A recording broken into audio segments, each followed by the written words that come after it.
Hello chess friends and welcome to Zadov's chess channel and welcome to the Computer Blitz Chess Championship in 2020. We have reached now the final stage. The Computer Blitz Chess Championship is over. The winner is of course Stockfish NNUE. Stockfish really brutalized Leela C0 in the super final. Stockfish got a decisive 54 plus result. So after 500 rounds, Stockfish got 277 points. Leela C0 got 223 points. So plus 54 for Stockfish and NNUE. Incredible games have been played. And if you want to see maybe one or two more games from the super final, feel free to suggest me, because in my previous analyzed game of the computer chess games, I've been suggested by one of my viewers one game. It was even from the TCEC season 18 that was played many months ago, so I cannot really follow all of them. If you want to see really again a brutal game, as I said, I would love to cover one or more too, because it's not the point who is the winner of this super event. It's important to see really some cool games with great attacking possibilities, really sharp games that we love to see, of course. So let's check out now one game from the super final, in which Stockfish and NNUE played with the white pieces against Leela C0 with the black pieces in the so-called weight defense. We'll see what's about in the weight defense, how I should counterattack, and what are the opportunities for both sides. So as usual in the top engine games, we see round 1 and fight. So d4 played by Stockfish and NNUE. d6, knight to f3, bishop to g4. So this is the weight defense. What we want to do is control the e5 square, because black wants to play the move e5, but of course the knight is controlling that square. We want to play bishop takes f3, mess up a little bit white's pawn structure on the king side, and then proceed with some e5 ideas. So here c4, we have bishop to f3 immediately by Leela c0, e takes f3, g6, knight to c3, and now bishop to g7. This game will be a perfect example how you should not give up the bishop pair in an early stage of the game, because Stockfish punishes this kind of things. It still can be an open game, but you have to know how to play with your bishops. Stockfish will play here really an mortal attack with the bishop pair. So bishop to g7, h4 immediately, because we have played the fianchetto, and of course one of the best strategies is to attack the fianchetto. So here knight to f6, preventing this h5 idea. And the problem a little bit, at least for now, is for white, that we cannot play the move e4 because we don't have any more the e pawn, and we could maybe try e5 and then maybe deflect the knight somewhere, and then we could proceed further with h5 and attack further black's position on the king side. So that's why it's not possible, but there are at least some g4 ideas, and then maybe h5. So this f3 pawn we can use in order to lift our g pawn. So it's a very important setup. Still many attacking possibilities here for white. We have bishop to e3, c6, queen to b3, and now queen to b6. What black wants to do is a simplification, because if the queens are off the board, maybe queen to b6, a takes b6. So it's okay now. I think the position for black, the position is compact. We have undermined the pressure. The queens are off the board, so there are not so many attacking possibilities here for white. So that's why trading off the queens for white is not an option. Stockfish plays queen to c2, retreats with the queen, and we have now h5. Leela blocks now finally this move g4, which is very dangerous by white. In the game, queenside castling was played, and now d5. What Leela c0 is trying to do here is to keep the position in the center compact, to really get a nice grip on light squares, because we don't have anymore the light square bishop. We have given up the light square bishop in an early stage of the game, so it's time now to build sort of a fortress on light squares to keep the position closed in the center, because the problems of black here are that let's see, for instance, if you don't play the move d5, if you castle too early on the queen side, then white can make progress with c5 and the d5, because the bishops are of course long range pieces and they can attack both sides. So even if we manage, for instance, to put the bishop here on d3 and black castles king side, again we can attack with the bishops all over the board. So staying with the king in the center is again also very risky, because then maybe we can attack somehow the e file, because the e file is open. So the problem is, as I said, for black here, the castling situation, where to castle. Okay, still many opportunities also for black, but you still have to develop your knight first, and then maybe we'll see where black is going to castle. So d5. So that's why Leela c0 tries to at least lock the center. We have king to b1, improving the position of the king. e6, really building, as I said, this fortress on light squares, and now g4 anyway, by Stockfish. This is a very nice attack now, because I've asked myself this question: why didn't Leela C0 take? Leela didn't take. Leela played the move Queen to C7 in the continuation. Here, if you play H takes G4, then we can take. After Knight to G4, for instance, we can try the move Bishop to G5, and the move Bishop to G5 prevents now Black from castling on the king side, so on the queen side, pardon me. So f6 is not a possibility because we'll simply take out this pawn. If you try bishop to d4 here, it's not so good. Then you get knight to a4 attacking the queen, and you lose the bishop. You cannot cover the bishop on c5. The knight is controlling that. But what you could do, maybe instead of this bishop to d4 idea, here if you try castling, then h5 will happen. That's the most important thing, because the knight is not on f6 anymore. It's not controlling the h5 score.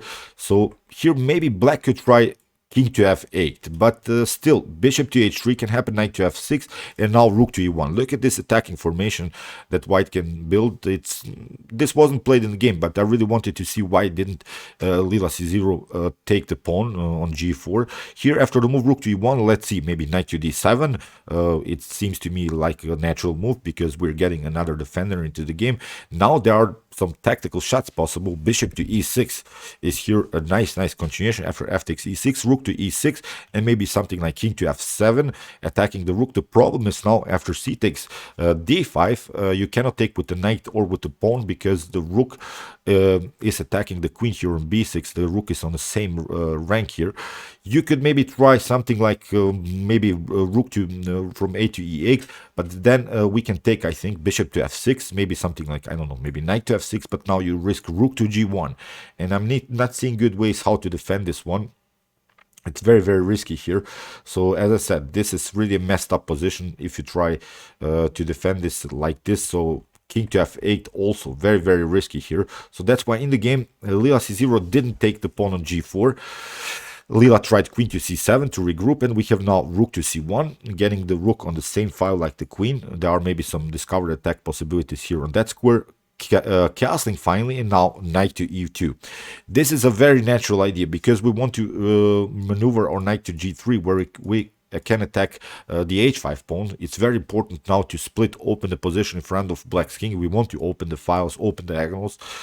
We have the bishop here, although we can risk some giving up pawns here in continuation, but it's not about pawns, it's about now activity and attack against the king. D takes c4, we have now finally this idea, g takes h5, knight to h5, and now knight to g3. Finally getting the position open, knight takes f takes g3, and now queen takes g3. Okay, but now we can play bishop to c4. You see now how these bishops are very active. This is very dangerous for black. Black still needs many moves in order to improve the position of the knight, and still h4 h5 can be played, and there's nothing black can do so far. So in the game knight to d7, black is trying desperately to get some pieces into the game, but now h5, and here knight to b6, bishop to b3. Stockfish stays with his bishop on this diagonal. We have queen to f3 attacking the bishop, and you can pause the video and try to see now the best next move here for Stockfish. As usual, we say this, test your might in chess. The question here is, should we retreat with the bishop or should we continue our attack? So, okay. Here, Stockfish NNUE played a really nice move, queen to h2. What we are trying, of course, is deliver this checkmate on the h-file. So far, not a good choice here to take immediately the bishop on e3. In the game, queen to e4 was played, king to a1, and now Leela c0 tries to take it, but now we have the problems. H takes g6, really nice attack. You have to move somewhere the rook because you need some breathing spaces for the king. In the game, a rook to d8 was played, and now queen to h7. Anyway, we have king to f8, and now g takes f7. You see, we have finally reached now this position in which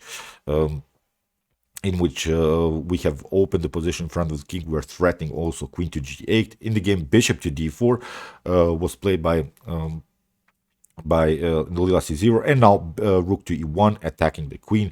We have bishop to b2, at least some kind of an deck, because if you try something like, I don't know, maybe queen to f4, then you risk this idea queen to g8, and it's game over, because we can also take now with the rook to e6 is also a serious threat, so there's nothing that can be done. We can also include this other rook into the game, very, very dangerous position. So that's why Leela c0 tried bishop takes b2, king to b2, we have queen to d4, but at least no perpetuals are possible in the game. Queen to d3, queen to d3, rook to d3, but you have now some troubles, bishop to e6, and there's nothing they can do. You cannot move your king somewhere here, because we'll simply get our rooks into the game. Rook to g1 and then rook to g8 is also the possibility. If you get in front of the bishop, then you risk some tactics. Bishop to c4, discover the attack, and you lose the rook. If you try to maneuver the king here, then you're vulnerable to some attacks again. So the threat is, of course, rook to h8, and the problem is you cannot do anything about this move in the game. Rook to f3 was played, and now comes rook to h8. We can simply take. The problem is now, if you take the rook, then again you get bishop to d5 to discover the attack by the bishop. So here in the game, rook to f7 was played, bishop to f7, and now we can take out this pawn. It's now completely winning endgame here for white. Let's see the continuation. Here rook to f4, check, getting behind, and now we can take. And it's, of course, here a checkmate. It was, of course, this fatality sound. Okay, it was game over. So great attack again by Stockfish. Really interesting game. How to activate these bishops, sacrificing pawn, not a problem. Just playing opening position in front of the king. Immortal attack by the Stockfish NNUE. As I said, if you want to maybe watch more games like this, please, you can really suggest me one or two. I'll try to cover them, as I really love these top engine games. And as I said, if you want to see more of these games, check out my commented chess games play by computers series. Here's the link. And if you want to see the humans battling in their best chess games, check out my best chess games of all time series. Thanks you all for watching, and chess is the best, of course.